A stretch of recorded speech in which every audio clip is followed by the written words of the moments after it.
On this week's show, we get ready for WrestleMania 30 as we go match by match with our expectations, match of the night, and cool WrestleMania facts on this edition of Byte That.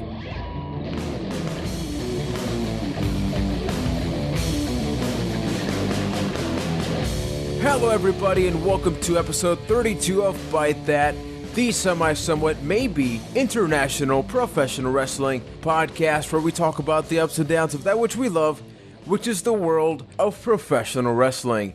My name is Juan Velas. I am from San Juan, Puerto Rico, and I am joined all the way from Boston, Massachusetts by Ryan McNulty. How you doing, man? Juan, I'm doing pretty good, man. It's go home episode before WrestleMania. I'm pumped. I know, so am I, man. And unfortunately, Keith was not able to be here with us for this edition of the podcast. That being said, he did give us his notes, and Tweet of the Weeks will still happen, so don't hit pause. It will still happen, folks. But before we go on any further, we do want to thank all of you for listening. And hey, if you like the show, rate, subscribe, or leave a comment on iTunes, Stitcher, or YouTube. That really goes a long way for us. Check us out on Twitter at ByteThatCast, and our YouTube channel itself is also ByteThatCast. We have a lot of WrestleMania content. We have reviews, show clips, and a lot more. And as Ryan mentioned, we're here. We've been talking about WrestleMania. We've been building up to this very moment. Next Sunday, WrestleMania 30. And everything else, because I don't know if you've seen, but apparently like WWE has this whole WWE network thing going on. So every day is like WrestleMania Day. So we pretty much have like 24/7 WrestleMania content. Are you ready for that, or is it too much? It's a lot of content. It is a lot, but I feel you're not required. It's not mandatory to see all this. It's there if you want it. You know, if you just want to watch the meat and potatoes of WrestleMania, you know, you just watch that, the 4 hours and maybe the pre-show match. But you know what? All the rest of it's there if you want it. So I really got no complaints about that. Exactly, and there's some good stuff there. We have the Legends of Wrestling. They have an episode dedicated to WrestleMania. They have a couple of WrestleMania rewinds. But as we get closer to WrestleMania, there's a couple things. If you have the network, you can watch the Hall of Fame ceremony. Personally, I'm really interested to see how that works, considering the problems we've had with NXT. Some people with main event. The Hall of Fame obviously should be getting a little bit more traffic. But as we get close to WrestleMania itself, there's an interesting thing. WrestleMania is a 4-hour show, right? But yes, yeah. Now with the network, you have a 2-hour pre-show, then a 1-hour post-show. So we are talking about 7 hours. Forget about everything else that's happening in the network this week. If you just pay attention to WrestleMania Day, it's 7 hours worth of content. Do you picture yourself actually watching that? Absolutely not. I don't think I'm going to be able to. I already said before I'm going to go down to the fine Hooters establishment in my local area to watch WrestleMania. I don't imagine they're actually going to have the pre-show on there. And if they don't, you know, I'm going to try and at least watch that pre-show match from my iPhone or whatever. Yes, I think the whole first hour of the pre-show will be totally skippable. It'll only probably be a few video packages in the panel, like hyping up matches and whatnot. And the post-show is just going to be interviews and stuff. So all the key matches are still going to probably happen within a 4.5-hour window. So if that's really what you want to see, it's not too bad. But I guess, you know, like I was saying before, the content's there if you want it. It's 7 hours. And I don't know if the actual people in the Superdome are going to be there for 7 hours, because that is a long time. I'm not sure when they're going to start filing the crowd in. But yes, it's a lot, especially for the live crowd. No, exactly. And at least, like, say you're having a WrestleMania party at home or something, I guess it's just kind of nice to have that, you know, in the back. You just have the TV going on with the network. You're watching the panelist or something. But I agree. It's kind of like, you know what's going to happen. I don't think there's going to be any, like, exclusive backstage segments or something. We have the tag team match, which is nice. That's going to be in the pre-show. But everything else we're going to get on the main show itself. So if you want to check it out, then great. I myself don't really see myself watching it. I'll probably tune in just to see how the network itself is going to run, but that's about it.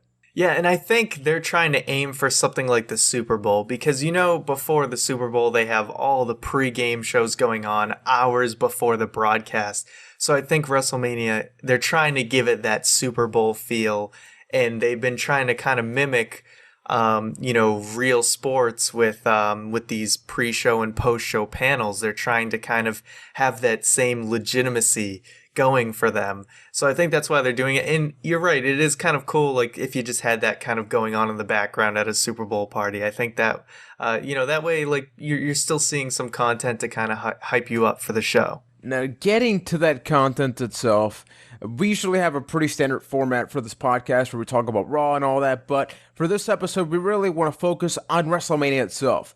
There are a lot of matches, and we're going to be going through one by one. This is no lightning round. We're not going to quickly go through them. We're going to talk about sort of the process that really led to these matches, our overall thoughts, and our predictions as well. So, let's say we get started, Ryan. Yeah, let's do it. Okay, so the first thing is the pre-show tag team championship match. So we have Los Matadores taking on the Real Americans, taking on Ryback, taking on the Usos. So these four teams faced off on Raw on a 4-on-4 tag team match. We saw the face group win. Now, what are your expectations for this match? Do you think it's going to be a great opener and it's going to get people geared up for WrestleMania? What do you think? I think this is actually going to be a really solid opener. I think it's probably going to be one of the better matches on the card. I think it's going to be sort of that unexpectedly really good match. I would have to think that the Usos are the favorite to retain here because the only other team that seems like an actual threat to them is the Real Americans. But I feel, they've already hinted towards the breakup of the Real Americans, so I don't see that they would put the tag belts on them. But I really do like that this is a fatal 4-way tag match, so hopefully they can get some really good spots in there because they've got a lot of talent in that ring, and they could pull off a really exciting match.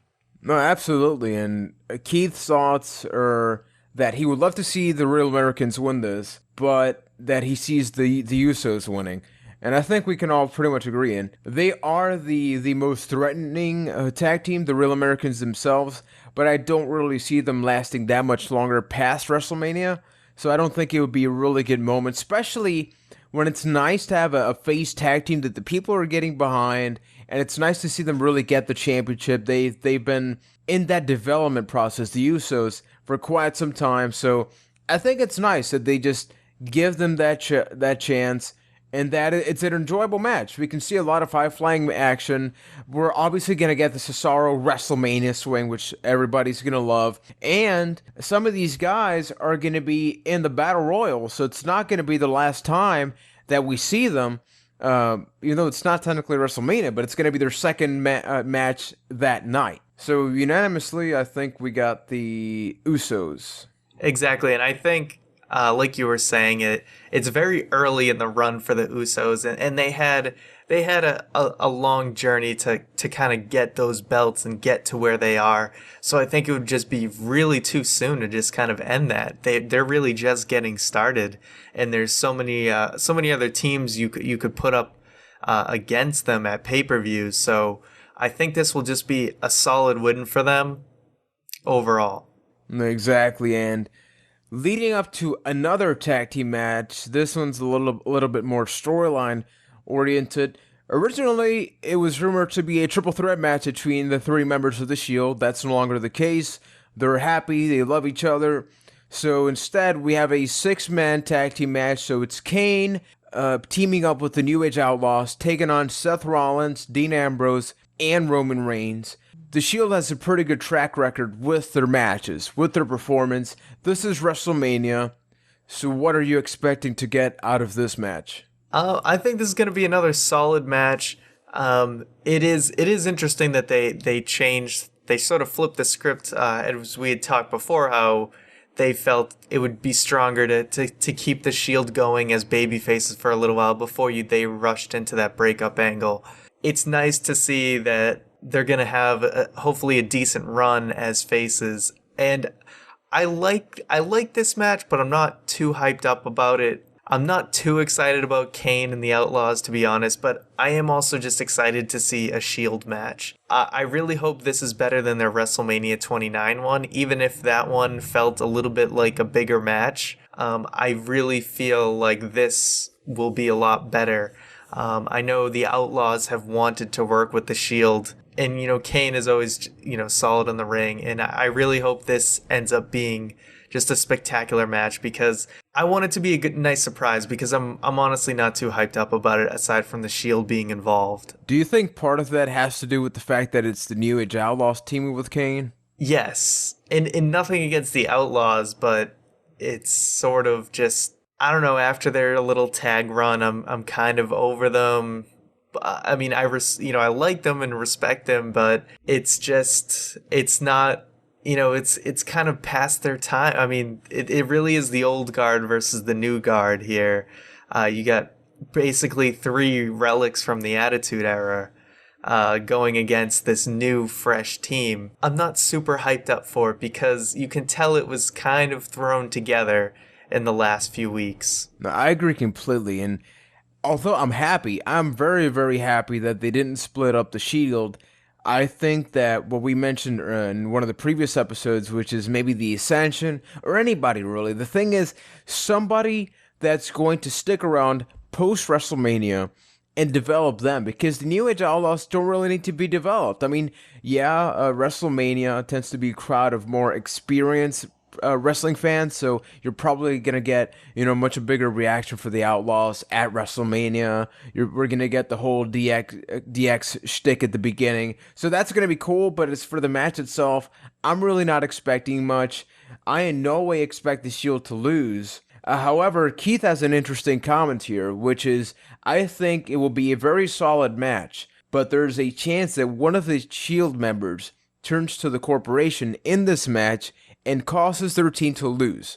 I'm betting on that chance. I don't see that as a probability, but it would certainly be interesting, considering that we didn't get the triple threat match. But what's your take on that? I don't really see that as a possibility. That would be a big surprise, but maybe that's like a night after WrestleMania type of thing. I really don't expect to see that because, once again, like I was saying, I feel like they're just getting started with this face run.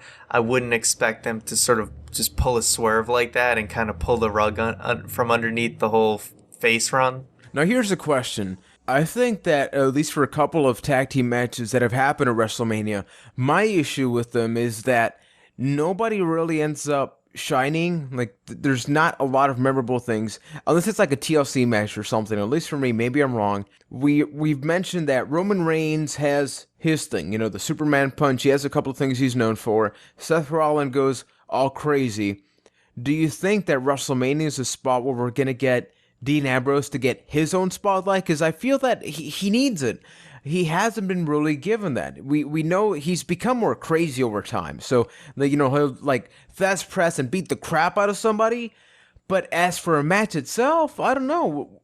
I'm missing that. I think his moveset is just, he has the built-in just heel moveset where he doesn't have a lot of flashy spots.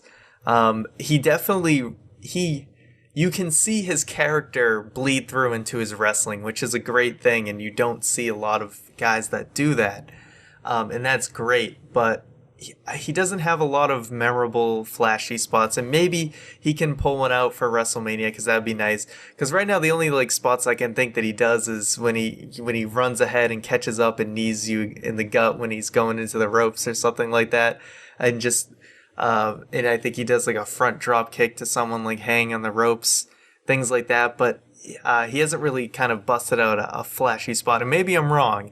If I'm wrong, tweet me a spot that he does, because I'd love to know, at Byte That Cast, because I don't know, I think he's just kind of born and bred into that heel style of wrestling where it's not flashy and it's just kind of a brawling style. And I don't think there's anything wrong with that, because I think we need that guy. He's a very solid worker, but I just think that WrestleMania should be the next step for all these guys. The Shield is already established, so we have to see where that goes. Personally, I'm looking forward to the match, not so much for the match itself, but for the reactions that everybody individually will get. Now, this next match that I want to jump into, it's going to be different. I'm talking about the Divas Championship match where 14 Divas, okay, 14 Divas are going to be in a single pinfall match, as we learned on Raw. Originally, I thought it was going to be one of these matches where, it's going to be elimination and every 30 seconds somebody gets eliminated because everybody magically becomes weaker. But no, instead we have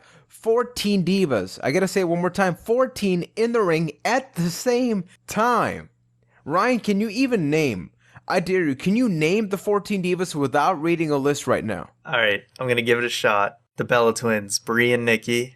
2. The Funkadactyls. 4. Cameron and Naomi. Oksana. 5. Alicia Fox. 6. Eva Marie. 7. AJ. Tamina. 8. 9. You can do it, man. Natalia. 10. Then Emma. 11. Come on. Oh, yeah. Hold on. Oh, we're drawing blanks. Hold on, there's 3 more. Rosa Mendez. There you go. Okay, 2 more. Okay, come on, people, help him. He can't actually hear you. But if you just yell their names, somehow it'll go back to the past to when we're actually recording everyone? this. I got everyone on Total Divas, didn't I? Oh, Summer Rae. Summer Rae. Yeah. Okay. We're missing one. There's Alicia Fox. Did you mention Alicia Fox? I said Alicia Fox. I got this. Hold on. Don't stop. I got this. Don't stop believing. Mention all 14 divas, baby. Do you know who it is? No, actually, I'm drawing blanks right now because I'm trying. I forgot the most people that you mentioned. And while you're thinking of that, the point is that a lot of these divas, like Rosa Mendez, for example, where have they been? So it's almost like just I don't get what they're doing with this. We have brought up that AJ as a character has fallen flat because they have just taken her off TV and just lowered her importance dramatically. So instead of building that up into what should be Naomi AJ, as a lot of people have brought up. Oh, I got it. Sorry. Layla. That's who it was. Oh, there Layla. you go. Right. Okay. She was injured. She's back now. So, hey, everybody clap to Ryan. Woo! I'm proud of you, man. I'm very proud of you, sir. So, yeah, 14 divas, 1 match, 1 winner. What do you expect to get out of this? Not a whole lot. I can only just picture one chaotic mess and how this... Has there ever been a match quite like this where it's a one-fall, multi-person match that's more than 5 or 6, you know?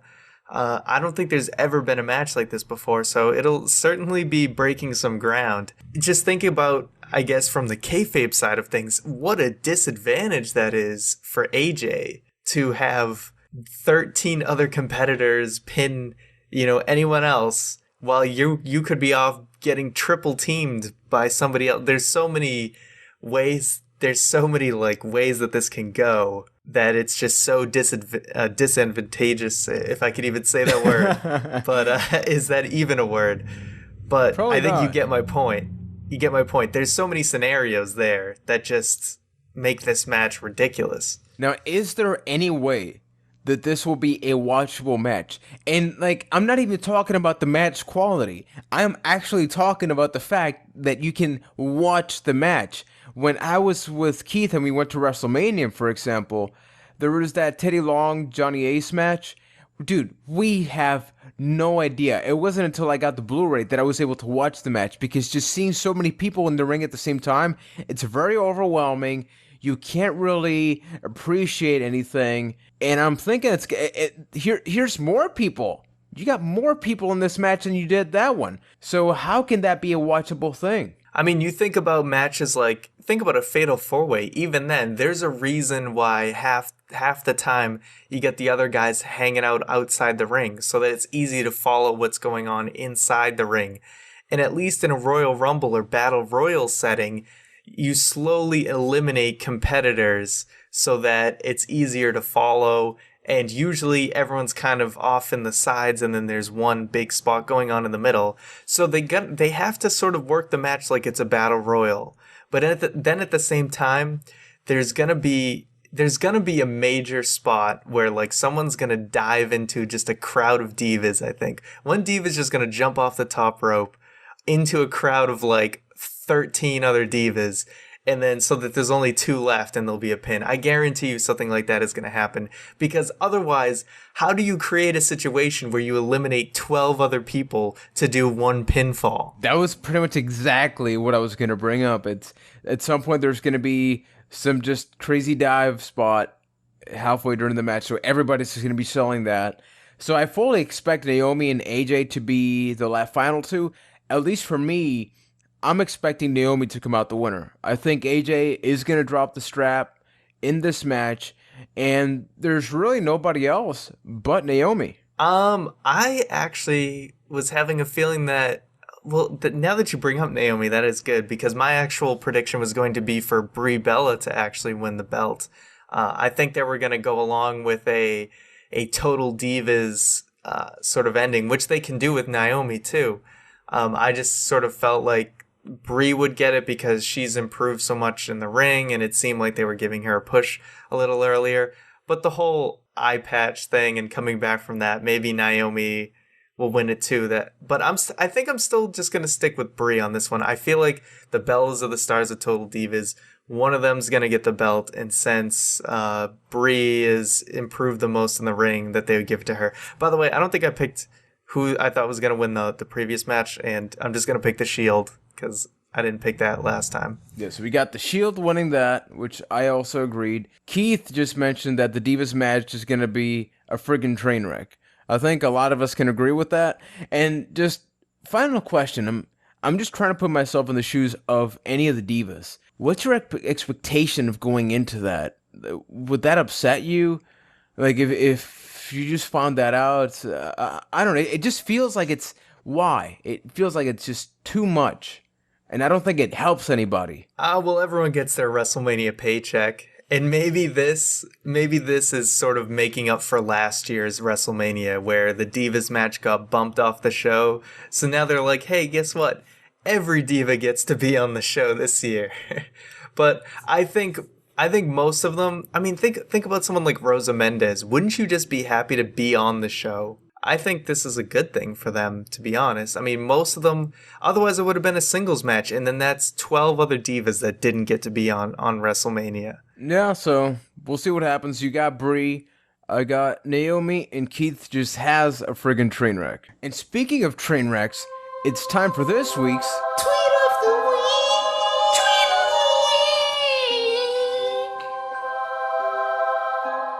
Alright, I'm gonna try and channel Keith as much as possible here for you guys. So this week's Tweet of the Week is brought to you by Kayfabe News, at Kayfabe News. Triple H never posed or had a catchphrase. Hashtag suck it, hashtag best for business, hashtag this business, and hashtag I am the game.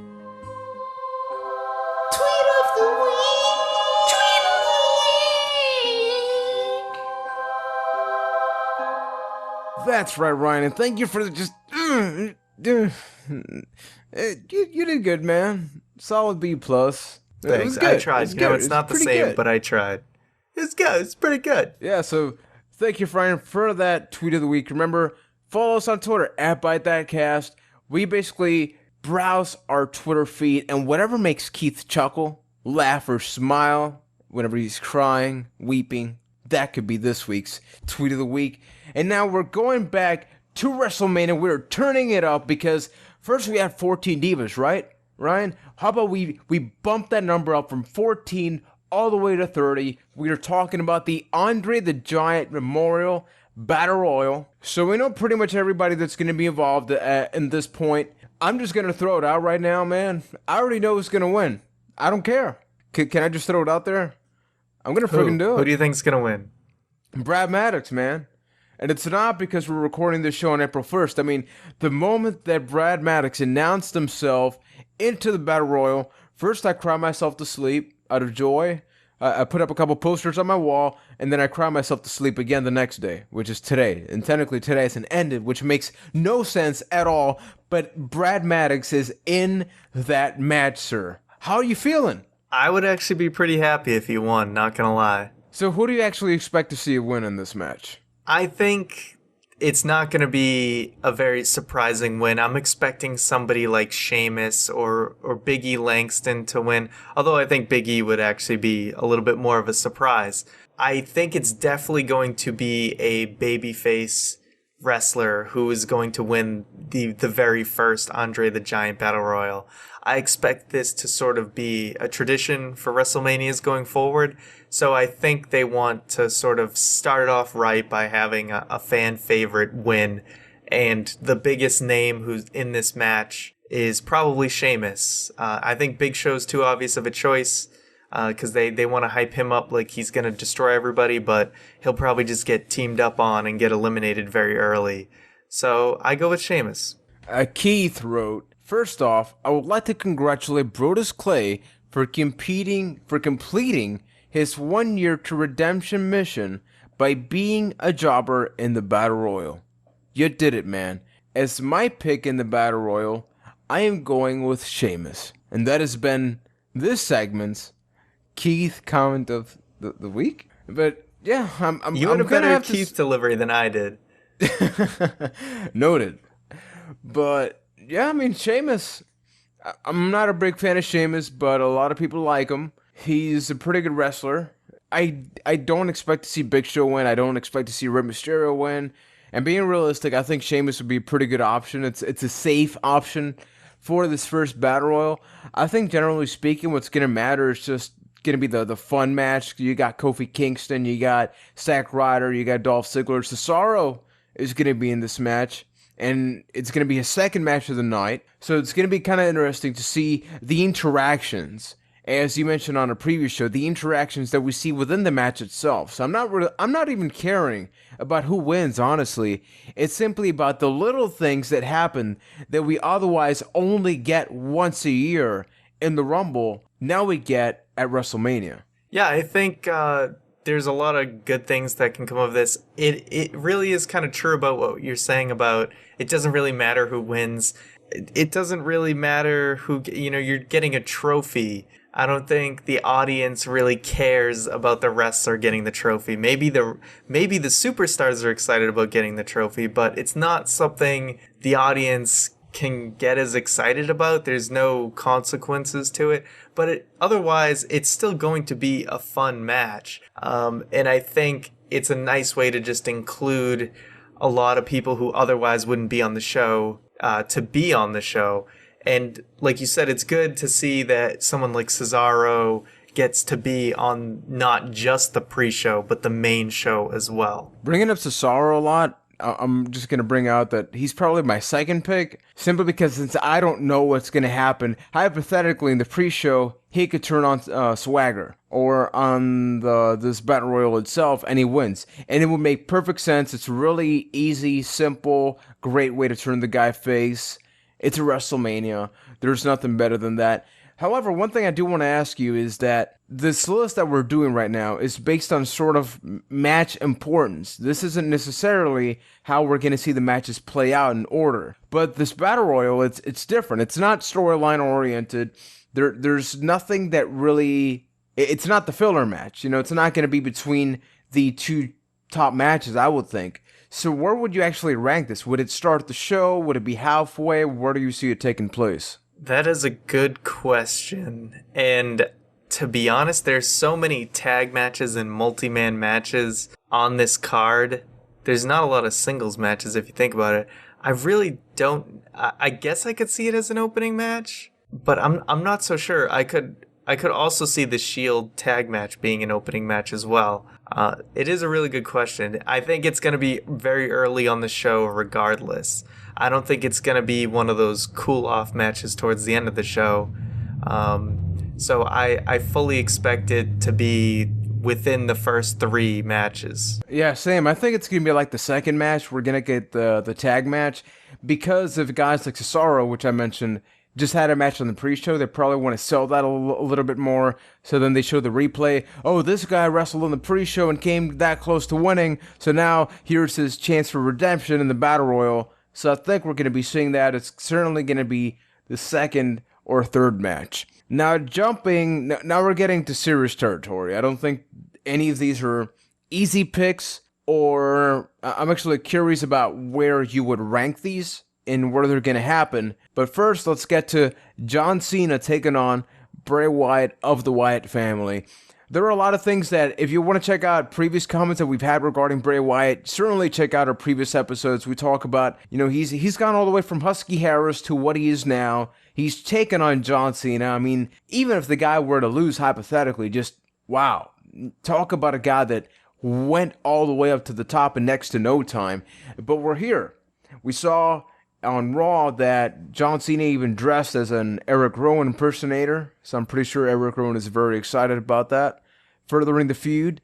So how pumped are you for this? I am pretty pumped for this one. Those video packages are so good, and it really gets you hyped up for this match. And Bray Wyatt has just been on fire with his promos, and this has been definitely the second best build-up of matches, let me rephrase, the second best build-up of any of the matches on the card, for sure. And John Cena's been great too. I really liked that segment this week when he, like you said, when he dressed up in the lamb mask, and then they sort of realized it and they kind of broke out into a brawl. Like, I think it's really gotten everybody pretty excited for this match, where a lot of us weren't sold on this just a few weeks ago. As far as how the match will go, I think it's going to be a great match. John Cena, when it comes down to it, delivers on the big stage. And I'm hoping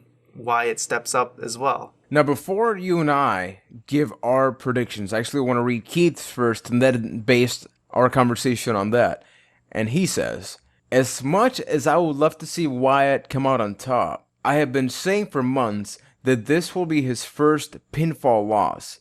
So I have to go with Cena in this match. This will not be the end of this feud, and when it is all said and done, Wyatt will get the upper hand, but it won't be at WrestleMania. Is it his first pinfall loss? I believe it would be.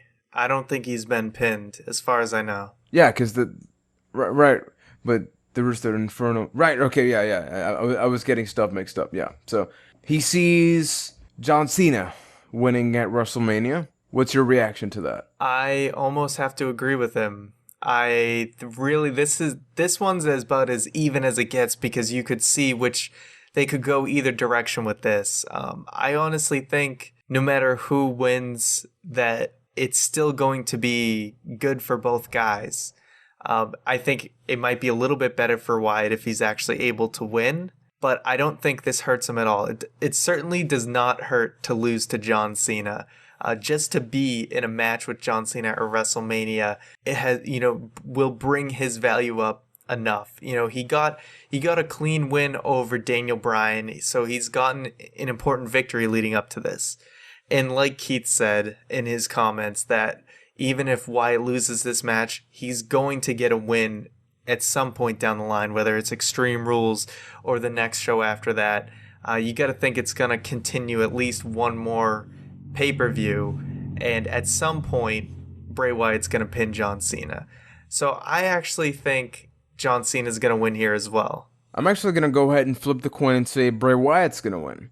We've heard John Cena mention he's afraid.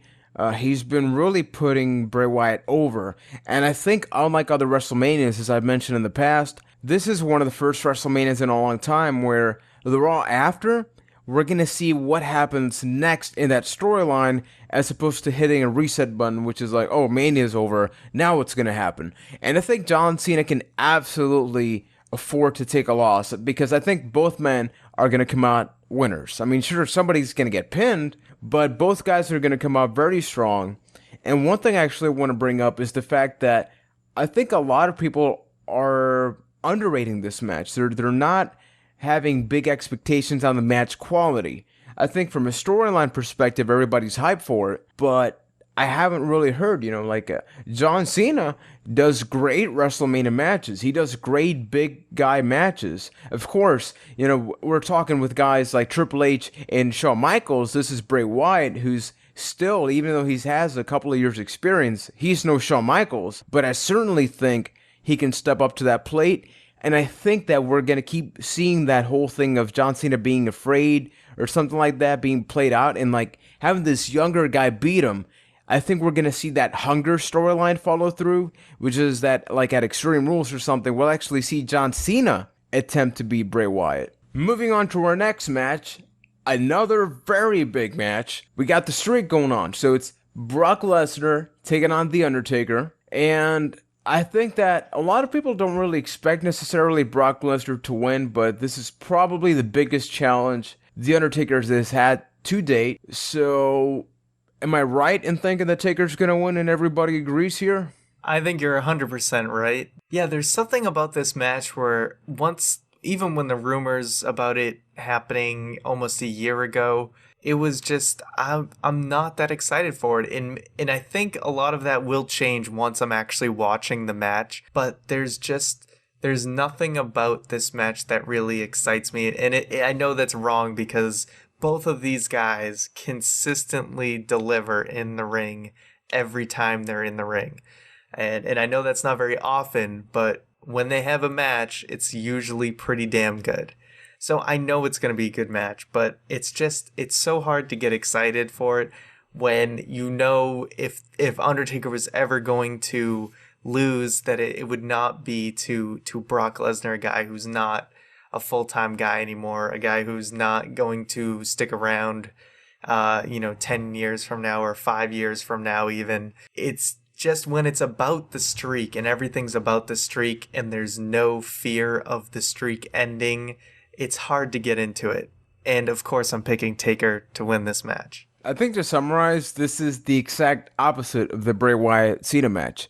With that match, it's storyline over match quality. And here I think it's absolutely match quality over storyline, because I don't think anybody is expecting a bad match out of these guys, especially when Taker's wrestling this limited schedule. They gotta squeeze him for all he's worth. And Brock Lesnar, I mean, the guy may be on Raw and WWE for semi-regular basis, but the freaking guy knows how to work. I mean, you look at his history, especially with Taker. Think back to their Hell in a Cell match. It was great. So I think we're going to get that exact same thing here. And see, I say all this now, there's no fear of the streak breaking and all that. And I say this every year. And then I watch the match and they always give you at least one moment where you have doubts. You're like, oh my God, it could actually end. They're always that good to give you that one moment in the match where you fear, even just for a split second, that, oh my God, the streak's going to end. So I fully expect to still get that feeling at least once. Well, see, that's the great thing about wrestling. I mean, isn't that why we watch wrestling? That even though we know it's scripted, we know this guy's going to win, we know all of these things hypothetically, but there's always that one part of the match where you're like, wait, no, that's not going to happen. Oh, holy shit. It's about how you perceive what is happening and how the way that they just create that match really changes your perspective on what you originally thought. Now, going on to Keith's comments, he mentions, I am honestly not very excited for this match. For the past few years, it has felt like there has been a small chance that the streak may be broken. It does not feel like that at all this year. It will be a very physical, brutal match, but meh. So yeah, I think we're all in agreement. Taker's going to win. It's going to be a great match, but it's not going to be a great storyline match. I think Taker Punk, for example, a great match, but it also had a much more personal thing with, like, the Paul Bearer thing obviously helped. I mean, as bitter as it will sound, it was sort of at the right situation at the right time, but it definitely furthered that match development. And let's be honest that even though most of us gave Punk no chance of ending the streak, it felt a lot more like Punk could break the streak than Lesnar, because he was one of the top guys at the time. And I guess WWE's probably pretty happy that they didn't let Punk break the streak. So it may never end with, you got to think of, actually, I mean, that almost brings up a good point. I mean, something like CM Punk did, you got to think, has to decrease the confidence that Vince would have in giving somebody the chance to break the streak, Absolutely, and I don't think there's any way it's going to be broken at this point. If Taker was wrestling somewhat, maybe regularly, then maybe I could be like, it makes sense because, he wrestles the SummerSlam, he wrestles, the Survivor Series. But at this point, where he pretty much wrestles exclusively at Mania, it doesn't make sense. It would make everybody look weak. It would just get rid of something that people just love. Now, speaking of something that people love, this is probably going to be the most controversial match, and the match that most people are probably going to be eyeing. I am, of course, talking about Triple H taking on Daniel Bryan. Now, the stipulation for the match, I'm pretty sure everybody knows at this point, is that the winner of this match will then proceed to be at the Triple Threat WWE World's Heavyweight Championship match. Now, on Raw, we saw even more of the evil Triple H that I mentioned I loved and missed. How he was basically admitting to burying talent and all that. And having said that, yeah, I'm pretty sure everybody expects Daniel Bryan to win, but there's always the same thing with the Taker streak. There's always that one little thing where you're like, is that gonna happen? Now, Ryan, is that gonna happen? I don't think it is gonna happen, but this is another interesting situation, because maybe I'm even going to contradict myself a little bit here, because this is a match to me that I know I'm pretty confident that Daniel Bryan's going to win, yet I am super excited for this match because it has had such an amazing build-up. I mean, it's gone all the way since SummerSlam. Plus, we've never seen Daniel Bryan versus Triple H in a match before. So there's so much to be excited about. I mean, how often do we get a match that's been building since SummerSlam and they've never gone one-on-one before, and it leads to the singles match? I mean, this is why I've been pitching them to do this match for months, long, before they before so you Punk walked out actually and went everything. to like Stamford, you sat Yes. down with Triple H. Why did I say pitch? Like I'm on the creative team, but I'm saying, you know what I mean? You can go back to November or something, and I was saying that that's the match I wanted to see. So this is the one I'm looking forward to the most, and of course when it leads into the final match as well. I'm just super pumped for this, even though it's pretty clear Bryan is gonna win and he's my choice. If he doesn't win, holy crap, is the crowd gonna turn on the show? And you know what, that might actually, as much as that would make me sad, it would also be pretty funny to witness on live TV. But either way, gonna be an awesome match. My choice, somewhat maybe, for match of the night. I absolutely think it's going to be the match tonight. Keith writes, in my opinion, this will be the match of the night. I still can't believe it is not no DQ. D-Bry all the way. It will be a firestorm in New Orleans of HHH comes out on top. That's what Keith wrote. Now, I agree. He basically stole my lines. Yeah, I think it's a unanimous thing. We all expect this to be the match of the night, or one of the top two matches. And I think it has so much to do with the fact that we know that after this match, we're going to get almost like a bonus. Because the reason that I didn't want to see this match is because D-Bry should leave Mania with the championship, or at least with a championship opportunity. And having this match be Mania, it was like great for a storyline perspective, but we're missing something. And now we're going to get that because the winner of this match moves on. So guess what? Everybody can just enjoy this match. I think that overall, this will be the most enjoyable match of the night. Why? Because there's something after happening that very same show. You're not waiting for the next pay-per-view. You're not waiting for Raw. It is happening right there. You can just enjoy it, take it for exactly what it is, and then leading up to the next match, which is probably if there's any match where everybody's going to be up on their feet halfway through just trying to figure out what's going to happen, it's the triple threat match. It's the main event match itself. Quick thing, before we move on to the final match, in your opinion, is there any chance at all that Daniel Bryan versus Triple H ends in a draw? Keep in mind, maybe there's a reason it's not no DQ, and it ends in a draw and creates a fatal four-way. Do you see that at all as a chance? I don't really see that as a possibility. I don't think it would change the enjoyment of that match or the triple threat. But no, I think it would be too convoluted. You mentioned earlier there are barely any singles matches in the show.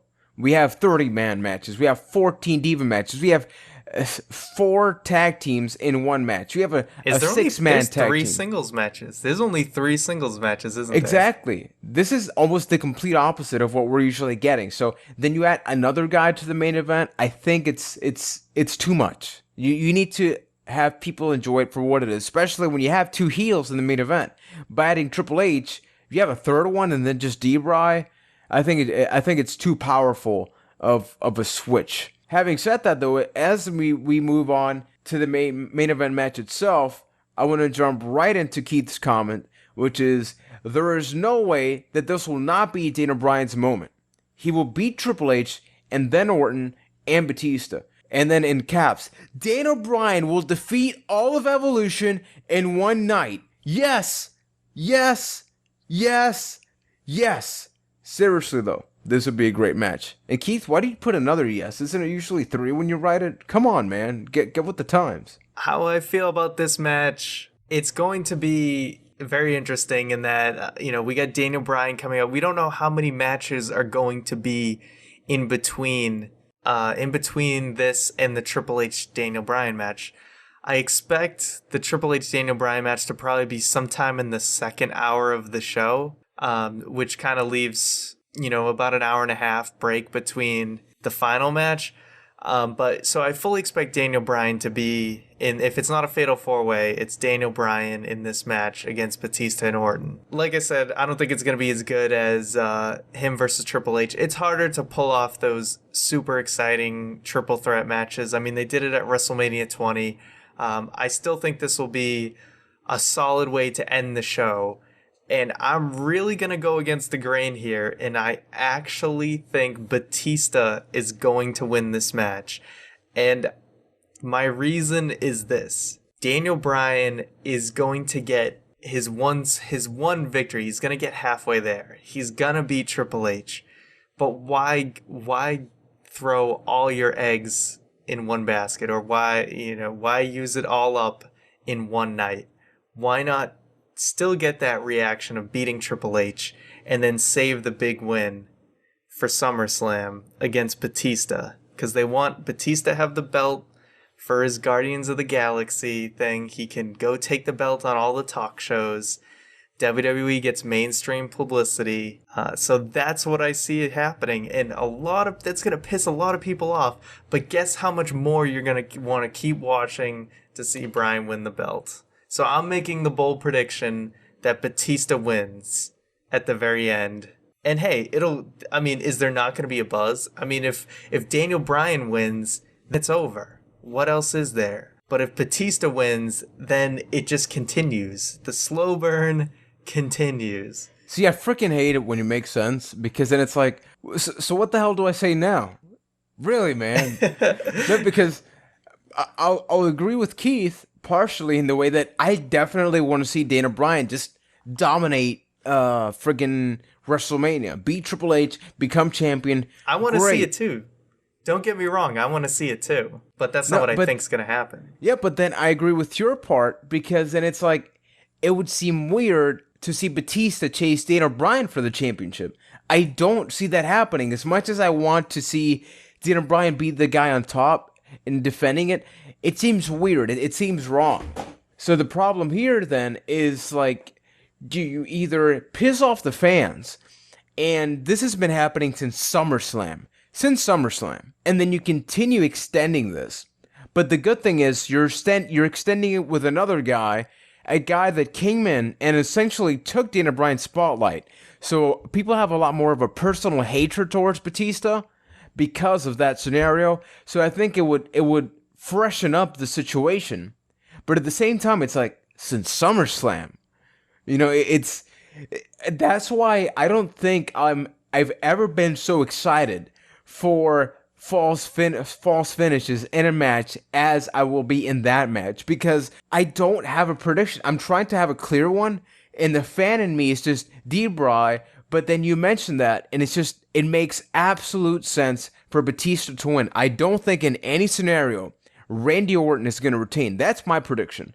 But as for who wins, I honestly have to go with Daniel Bryan out of my heart, but I don't see that happening. It's weird, but it's good because it keeps us guessing.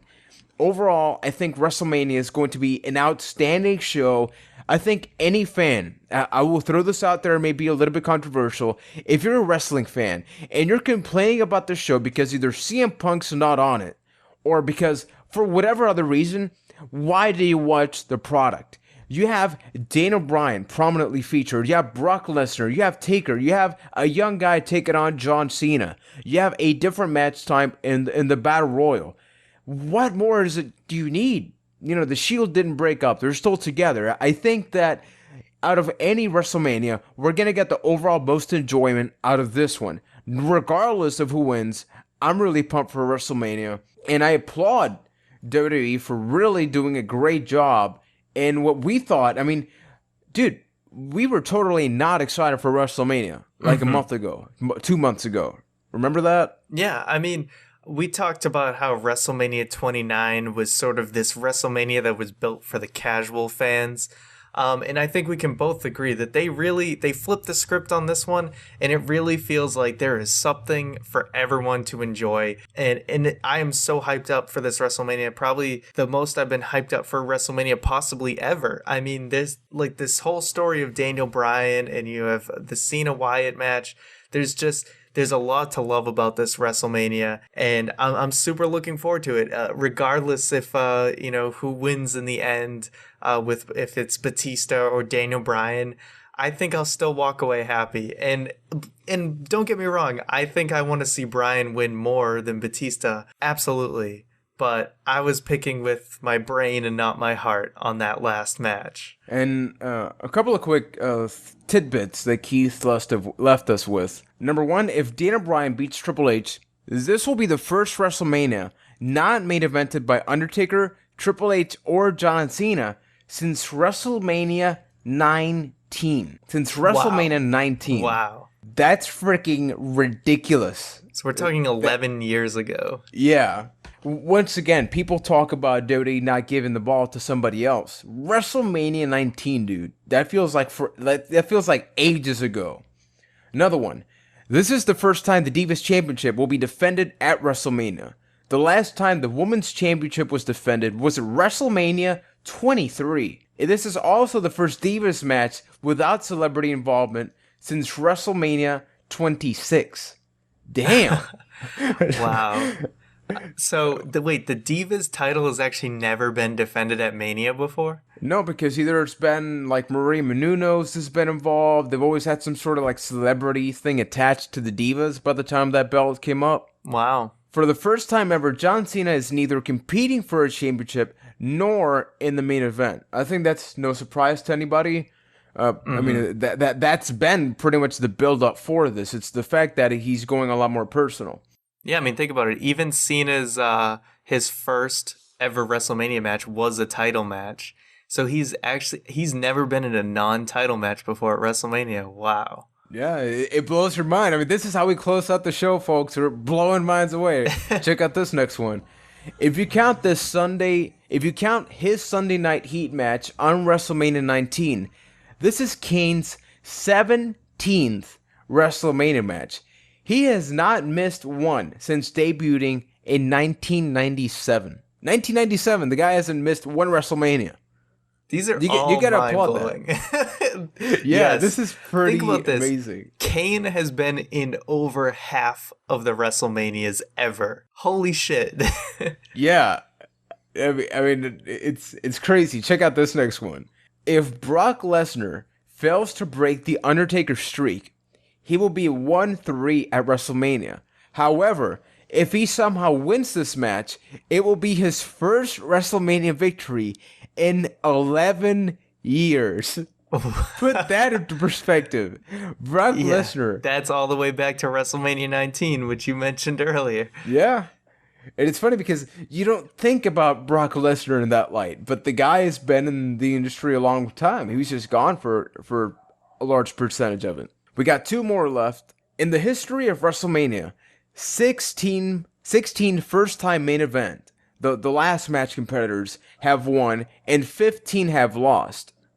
Not really all that much to do with WrestleMania 30, but Dana Bryan could potentially add to those numbers. So that's just like an interesting tidbit, that 16 competitors have won and 15 have lost.